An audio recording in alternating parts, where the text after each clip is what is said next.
Yo, what is up guys, Delboy here, aka Blue Collar Sports TV. Hopefully you guys are doing well. If you're new here, smash that like, hit subscribe, all of that good stuff. So, I guess this video is a quick mention on a fight that is up and coming this weekend. That of course being Chris Eubank Jr. versus Conor Benn 2. And the overwhelming sense or feeling that I've had leading up to this second fight is the lack of hype. And that really hasn't changed going into fight week. You know, we are just a few days away now.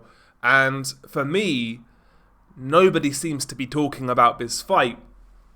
And it's interesting because in regards to the first fight, when this fight was very first announced for the original date when Conor Benn popped for PEDs and all what happened, originally, I genuinely didn't care about this fight whatsoever. It just felt incredibly forced, inorganic, and yeah, originally, I actually had no interest whatsoever in this fight. When the fight got rescheduled, however, I would say my tune changed, to be honest with you. Obviously, that took place back in April, and the whole build-up to that fight, for me, was just kind of fun. I didn't take it all that seriously. I kind of just enjoyed it for what it was. The build-up was entertaining for what it was. I felt Eubank Jr. was effectively trolling Eddie Hearn and Conor Benn, which made for good viewing. Just on a, light entertainment perspective, it was fun. It was fun. And ultimately, the first fight, it's always been a gimmick, hasn't it? Chris Eubank Jr. versus Conor Benn. It's always been a gimmick. Two fighters who essentially have their fame because of their fathers. Both are okay fighters in their own rights, but without their fathers' names, they would be nowhere near where they are now. But, it played on the historic rivalry. The back and forths were entertaining, and I enjoyed it for what it was. The build-up to that first fight and the fight itself. And the fight itself was pretty interesting, to be fair. Even fight night with Chris Eubank Sr. turning up out of the blue. Probably fake, probably staged, yeah, but it was just entertaining in like an old school WWF kind of way. And I do think kind of circus acts do have their place in boxing, believe it or not. But I felt like it was lightning in the bottle, and I said it at the time after that fight took place. It felt like perfect circumstances, lightning in a bottle, and I didn't really feel there was need for a rematch. Obviously there is because there's money on the line, but yeah, for me, once was enough. It delivered for what it was, and now I just feel like taking the piss a little bit, I'd rather see Conor Benn, as much as I don't rate him, I'd rather see him go back down to welterweight and try his luck there, see what he can do. It's not like welterweight is strong right now. And as for Chris Eubank Jr., I mean, maybe try and fight for a middleweight title, a super middleweight title, who knows. But yeah, going into this rematch, there seems to be no hype whatsoever. I'll tell you this, the undercard really doesn't help. The undercard is absolutely atrocious. Outside the main event, we have Adam Azim fighting a guy called Kurt Scobie, or Kurt Scooby, who I've never heard of. Some 30-year-old American with an 18-1 record, does have 16 knockouts on the ledger, but he's beat absolutely nobody of any consequence. No idea who this dude is. Good record, but outside of that, I'm not expecting him to really give Adam Azim much trouble. Adam Azim is viewed as a rising up-and-comer here in the UK. Very fast, very athletically gifted. He does have talent.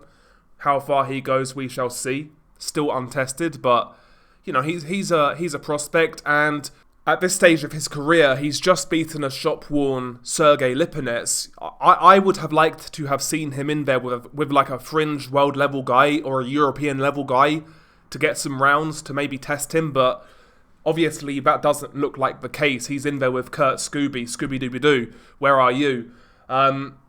So yeah, not really interested in Adam Azim's fight. On paper, this is a good fight. Jack Catterall versus Echo Esserman at welterweight. You know, Echo Esserman's coming off a good win over Josh Taylor, career best win for him. And, you know, Catterall is on the rebound following that loss to Arnold Barboza. Actually, Jack Catterall is now training with Bozy Ennis over in Philadelphia, so we'll see how Jack Catterall looks in this fight. Again, on paper, it's a good fight. Esserman is coming off good form. Catterall is on the rebound at welterweight. Esserman deserves this opportunity following that win. It's a good fight on paper, but ultimately it's Jack Catterall. And 9 times out of 10, Jack Catterall is boring to watch. So am I expecting anything different here? Probably not, you know. I'm hoping Esserman, who can apply pressure, can make it a good fight, can make it fun, can make it entertaining. Maybe he can, you know, maybe he can test Catterall at welterweight. We shall see. But because it's a Jack Catterall fight, by definition, I'm not excited. We move on to Sam Gilley versus Ishmael Davis at super welterweight. That's a good domestic fight for what it is. No issue with this one. Early on the card, this is fine. You know, it's a decent domestic fight. I think it's a fight that Ishmael Davis should win, but Sam Gilley will come to bring it, no doubt. I just think defensively, Sam Gilley will be way too open, having seen both guys. I think Ishmael Davis is slightly stronger, more powerful, and more technically put together. Aside from that, though, we also have Richard Riakporhe fighting Tommy Welch at heavyweight. I mean, you know, Riakporhe's now at heavyweight. Tommy Welch, he is the son of Scott Welch, a former British title level heavyweight from back in the day. I've seen some of Tommy Welch's fights, and very, very rudimentary, very basic, very cumbersome. Not that I rate Riakporhe, but Riakporhe should win this fight, quite frankly. Yeah, Tommy Welch has a 16-0 record, but he's beat absolutely nobody of consequence. And he's been the distance with a lot of journeymen who he should be stopping. So, listen, I don't expect Riakporhe to do much at heavyweight, quite frankly. Don't rate him. But he'll beat Tommy Welch quite comfortably. And that is basically the undercard. So the undercard, as we can see, is very, very short. Lack of quality there. Lack of really intriguing fights. As I said, Gilley versus Ishmael Davis is okay. I think that will be fun. Catterall versus Esserman on paper is competitive, but it's Jack Catterall, so it's not going to be great to watch. Yeah, the undercard is poor, but I think it's more than that. I think that people subconsciously know that Eubank versus Benn was like a perfect storm. It was a perfect storm that 9 times out of 10 probably wouldn't have worked in other circumstances, but it did. The build-up had all the ingredients, not just historically between the dads, but the prior goings-on with Conor Benn and why the first fight fell through. There was so much like leading into this into the first fight that it just worked for what it was, you know, like a WWF style event. And it was a gimmick show that worked, like I said. That's the best way I can put it. Usually these sort of events or these sort of fights don't work in boxing. Usually they're like cheap and corny and boring and shit, but ultimately Benn versus Eubank Jr. worked. I think it delivered far more than most of us hardcore fight fans expected. But the second fight, I'm not feeling the buzz for it. I'm nowhere near as excited as I was prior to the first fight. In fact, I'm not excited at all, to tell you the truth. Will I watch it? Of course I will. Am I paying for it? No. Who do I think's going to win? I'm just going to say Eubank Jr. on points again, just because it's a safe pick, I think.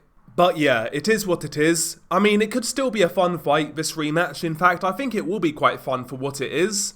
But I just see the second fight as a money grab. And obviously, the first fight was a money grab, right? But everybody involved lucked out with how that whole scenario worked out. And this fight for me just feels like they're undoing something good, you know, that being the first fight. It just kind of feels like they're undoing that kind of magic, because there was without a doubt magic in the air that night. I'm talking about from a more like deeper level, you know, it was almost like a commentary on father-son relationships. And I think that really did speak to a lot of people. Yeah, there was a lot of interesting subplots first time around, but yeah, I just feel like the second fight doesn't have that same type of magic, that same type of atmosphere surrounding it. And yeah, I just feel like they should have left a good thing in the past, and yeah, just my opinion really. Not really a strong opinion. I'll still watch it. Just very vague thoughts, and I say vague because I really haven't thought about this fight whatsoever. But yeah, share your thoughts below. Beanie Guy Delboy, peace.